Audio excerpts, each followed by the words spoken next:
So today's video is going to be pretty simple. I spent the better part of the day babysitting, and then I took part in some family activities, a birthday party, and so I'm pretty tired. I just woke up from a nap. It's around 11 p.m. and I'm just gonna throw together a video for you guys and get some stuff off my chest. Sounds like a good use of my time. Jury's still out on whether or not it's gonna be a good use of yours. I am so happy for Halo Infinite, Battlefield 6, and potentially Call of Duty World War II Vanguard, because I need more stuff to talk about. I am a general FPS channel that has had almost nothing to talk about except for Modern Warfare. I just haven't had the courage to branch out into nicher games, and I am a huge Battlefield, Halo, and Call of Duty fan, and I just need to sink my teeth into more of those types of products. I just need to. I'm a consumer with two O's. But other than just making content, my personal enjoyment of playing video games is really what's in question here, and Call of Duty, in that context, is in a really bad spot at the moment. Modern Warfare feels stagnant and forgotten, and Cold War is underwhelming as hell. In order for Black Ops Cold War to genuinely pique my interest, I would need to see a large amount of 6v6 content added just about all at once.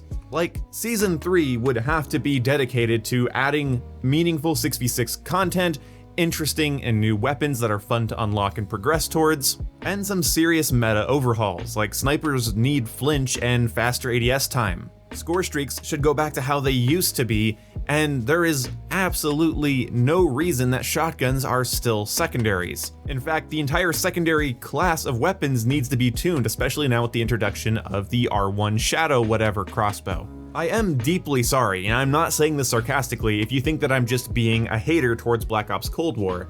It's just that when most of the new content that I actually enjoy is stuff that isn't actually new, like Express and Raid, maps that play pretty well and are just fine and I don't mind loading them up, but they're not new content. They aren't gonna keep me logging back on. I mean, aesthetically, they're not even different looking. So I'm not trying to be a total hater. Black Ops Cold War has some solid moments. I should say that I've had solid moments in it. It's not something I'm never in the mood to play. It's just not something that I would consider myself to be a genuine fan of. Does all that make sense?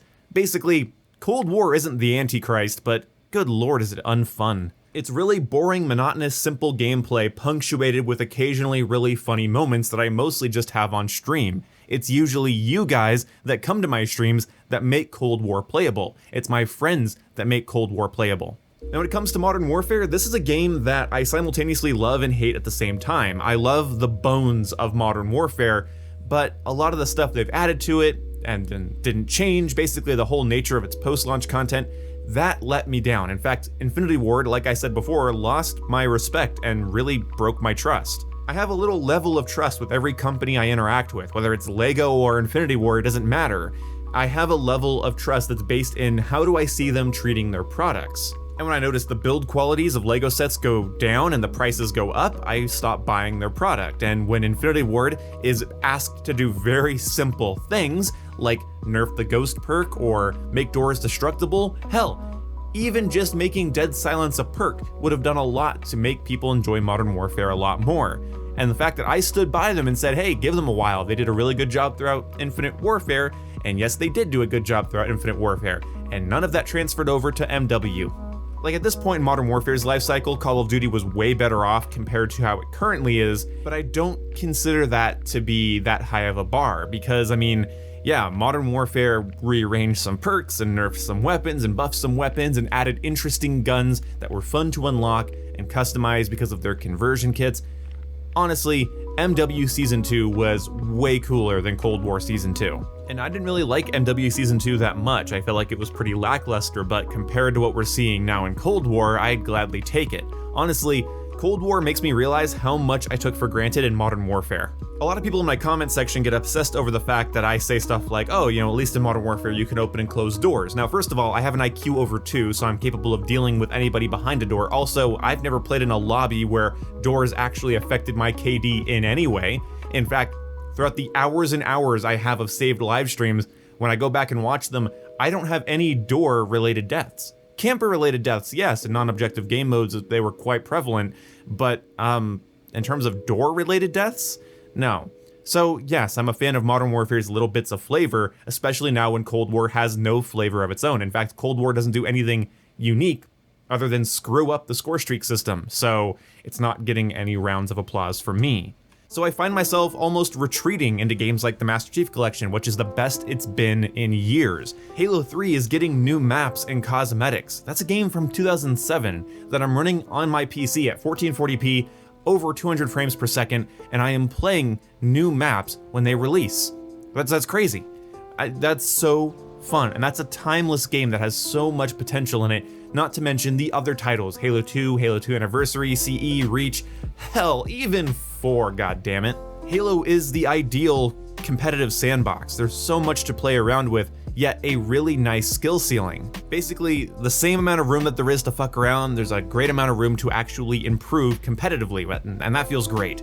And then on the single player side, I've been enjoying Fallout New Vegas. So many of you wanted me to play through Fallout New Vegas, and while I sort of did it because I was bored, I've now gotten sucked in, and I want to explore every building and solve the different quests and mysteries, and I'm actually getting more and more into it with each play session. I'm only about 8 hours in, but already there's been so many fun adventures I've had and so many interesting, sometimes frustrating moments that even modern RPGs can't give me. Honestly, the first 8 hours that I've played of New Vegas is miles better than the entirety that I played of Cyberpunk 2077, and somehow just a little less glitchy too. So essentially what I'm saying is Call of Duty's in a bad spot for me. While I'm still in the mood to play it and I am happy to talk about it, in fact one of my next videos will be about the fact that Call of Duty World War II Vanguard, if it's real, might be using the Modern Warfare engine and how that's actually really exciting and how there's a lot of misconceptions around it. I am not going anywhere when it comes to COD content, but you guys are going to see more content from more different games on this channel because Insurgency and Fallout and Halo just are so much more fun to me right now than what Call of Duty is. Call of Duty, in my opinion, simply put, is dropping the ball. And in some ways that's good. It gives me a chance to take a break and to go play other things so I don't get burnt out on the franchise and the gameplay loop. I love Call of Duty's gameplay loop for better or worse, but at the moment it feels stagnant and underwhelming, and I really hope that that changes in the near future for Black Ops Cold War, and that Modern Warfare gets its Season 7 content that we've been hearing about for so long. I mean, I've already played with the weapons that have been in the code forever. There's an automatic pistol, a new LMG, and a new SMG. They're just sitting there, and nobody's allowed to, make classes with them, unlock attachments for them. What is up with that? It's depressing. So many different maps have been leaked and operators for Modern Warfare, and I really hope we see a content drop for Modern Warfare before the summer. But stay tuned to this channel for live streams and content covering stuff like Battlefield 6, Halo Infinite, COD World War II Vanguard if that's a real game, and just general FPS nonsense, which is what this channel is really all about. And you guys are allowing me to actually do that. You guys are coming out to my Fallout streams and my Halo streams and donating and supporting me and sharing my stuff on Twitter and modding for me. I mean, I really appreciate it, guys. And my Discord is more lively than ever. I'm in a really good spot right now, and I hope we can carry this momentum into the releases of Battlefield 6, Call of Duty whatever, and Halo Infinite. Either way, thank you guys for coming out. See you when I see you guys. Goodbye.